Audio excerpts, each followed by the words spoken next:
सभी साथियों को, बंधुओं को मेरा हार्दिक नमस्कार है। आज हम आप सभी को ले चलते हैं श्रीमद् भगवद गीता के अगले भाग यानी भाग 12 की तरफ। परमात्मा सर्व में श्रेष्ठ परम पुरुष परम सत्य है। महात्मा जन श्रद्धा पूर्वक उसकी शरण लेते हैं, लेकिन अपवित्र जन पूजा की अन्य वस्तुओं की तरह अपने मन को मोड़ लेते हैं।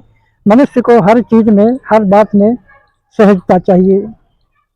यहाँ पहले ही भगवान बताते हैं कि हे अर्जुन, मुझे जानने के लिए हजारों में कोई बिरला ही प्रयत्न करता है और उसमें से भी कोई बिरला ही मुझे जान पाता है। बड़ी महत्वपूर्ण भगवान की बात है। कह रहे हैं कि हजारों में से कोई बिरला ही प्रयत्न करता है मुझे जानने के लिए और उनमें से कोई बिरला ही मुझे जान पाता है। तो ये बात अर्जुन को क्यों कही? क्योंकि अभी तक भी अर्जुन ने भगवान के सत्य स्वरूप को नहीं पहचाना। वो अभी तक साधारण श्री कृष्ण के रूप में ही उनको देख रहा है, जो उनका मित्र है। इसलिए भगवान ये बात उसी को समझाते हैं कि हे अर्जुन, मुझे जानने के लिए हजारों में कोई बिरला ही प्रयत्न करता है और उसमें से भी कोई बिरला ही मुझे जान पाता है। तो जो अनन्य भाव से मेरे आश्रित होकर मेरे साथ योग लगाता है, वो सरलता से मेरे संपूर्ण स्वरूप को जान लेता है और माया को भी पार कर जाता है। ये बात भगवान ने इसीलिए अर्जुन को कही क्योंकि अभी तक भी अर्जुन श्री कृष्ण को साधारण स्वरूप में ही देख रहा है। उसके दिल में वो भाव अभी तक ईश्वर के प्रति जागृत नहीं हुआ है। जो गीता को मानते हैं संपूर्ण श्रद्धा से, उसके लिए ये बात गीता में कही गई है कि हजारों में से कोई बिरला ही मेरे यथार्थ स्वरूप को जानते हैं। अब भगवान यदि श्री कृष्ण के रूप में होते तो कौन नहीं जानता श्री कृष्ण को?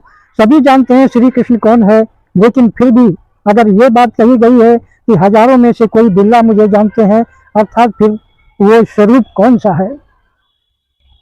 तो कहा गया है प्रकृति पुरुष और परम पुरुष से ये संसार चक्र चलता है। भगवान उस बात को स्पष्ट करते हैं कि तीनों के बीच में ये खेल है। प्रकृति पुरुष और परम पुरुष से संसार चक्र चल रहा है। उसमें सर्वश्रेष्ठ कौन है? मैं परम पुरुष, मुझसे श्रेष्ठ कोई सत्य नहीं है, भगवान कह रहे हैं। मैंने पहले भी आपको बताया था कि आजकल की युवा पीढ़ी अपने माता पिता से पूछते हैं कि हिंदुओं में इतने भगवान क्यों हैं और क्रिश्चियन में एक गॉड क्यों है, और माँ बाप के पास जवाब नहीं होते हैं। वो क्या कहते हैं, बेटे ये सब भगवान है, सबको मानना चाहिए, सबकी पूजा करनी चाहिए। और इसीलिए हम लोगों ने अपने अपने घरों में, मंदिरों में भी सारे देवी देवताओं के चित्र लगा दिए ताकि कोई भी हमसे नाराज नहीं होना चाहिए। लेकिन भगवान यहाँ स्पष्ट करते हैं कि हे अर्जुन, पुरुष, प्रकृति और परम पुरुष तीनों के बीच में ये संसार का खेल चलता है। उसमें सर्वश्रेष्ठ मैं परम पुरुष हूँ, मुझसे श्रेष्ठ कोई सत्य नहीं है। मनुष्य सृष्टि का बीज रूप है। अब श्री कृष्ण बीज रूप नहीं है क्योंकि उसने जन्म लिया, देह धारण की, कर्म किया, फल भोगा, सारे संसार के चक्रों में आया, तो वो बीज नहीं है, बीज कोई और है। इसलिए भगवान कहते हैं मैं मनुष्य सृष्टि का बीज रूप हूँ, बुद्धिमानों की बुद्धि हूँ और धर्म के विरुद्ध नहीं है। मैं प्रकृति के गुणों के अधीन हूँ, मैं प्रकृति के गुणों के अधीन नहीं हूँ। प्रकृति के गुणों के अधीन जो है वो मनुष्य आत्माएं हैं। प्रकृति के गुण कौन से हैं? सत्व, रजो और तमो, ये तीन गुण प्रकृति के हैं। सभी को इन तीन गुणों से गुजरना ही होता है। तो मनुष्य आत्माएं इन गुणों के अधीन है। परमात्मा सत्व, रजो और तमो गुण से भी ऊपर है। मन, बुद्धि, संस्कार जैसे आत्माओं में चलते हैं वैसे ही उसमें भी ऊपर बुद्धिमानों की बुद्धि परमात्मा है। फिर कहा कि माया द्वारा जिनके ज्ञान का अपहरण हुआ है, जो आसुरी स्वभाव को धारण किए हुए हैं, वो मनुष्य में अधम दुष्ट कर्म करने वाले मूढ़मती परमात्मा की शरण ग्रहण नहीं करते, अर्थात माया के बस में है, तो परमात्मा की शरण में कैसे आएंगे? दुर्योधन की बात यहाँ पे याद आती है। दुर्योधन ने क्या कहा था? दुर्योधन ने कहा था धर्म क्या है मैं जानता हूँ, अधर्म क्या है वो भी मैं जानता हूँ, परंतु धर्म की राह पर चलने की मुझ में शक्ति नहीं है और अधर्म को हम छोड़ नहीं सकते, ये दुर्योधन ने कहा। दुर्योधन कौन? जो अपने धन का दुरुपयोग करता है, अर्थात इस शरीर के भीतर आत्मा में इतने अखुट खजाने हैं और उस धन का दुरुपयोग करने वाला भगवान का शरण कभी नहीं ले सकता।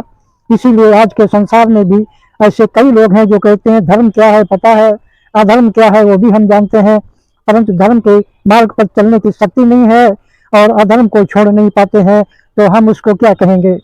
वो भगवान की शरण कभी नहीं ले सकता, उनकी बुद्धि में ज्ञान नहीं बैठ सकता, मायावी बातें ही चलती रहती हैं और उसी के आधार पर उसकी बुद्धि में जो ज्ञान है उस ज्ञान का भी अपहरण हो जाता है। जो कई बार छोटी से छोटी कॉमन सेंस की बातें भी वो नहीं समझ पाते, उनका दोष नहीं है, लेकिन माया ने उनकी बुद्धि का अपहरण किया है, इसलिए वो नहीं समझ पाते। तभी तो परमात्मा सबसे पहले आकर जो बुद्धिमानों की बुद्धि है उन्होंने ये ज्ञान दिया, ज्ञान अर्थात बुद्धि प्रदान की, यथार्थ को समझने की, सत्य को समझने की बुद्धि मिल रही है। कई बार कई लोग हमें ये प्रश्न पूछते हैं, पुरुषार्थ बड़ा या प्रारब्ध बड़ी, आपका विवेक क्या कहता है। अब ये पुरुषार्थ बड़ा या प्रारब्ध बड़ी, ये अगला सेंटेंस है, ये अगला अध्याय का प्रोग्राम है, तो इसको हम आपको अगले 12वें भाग के बाद 13वें भाग में बताएंगे।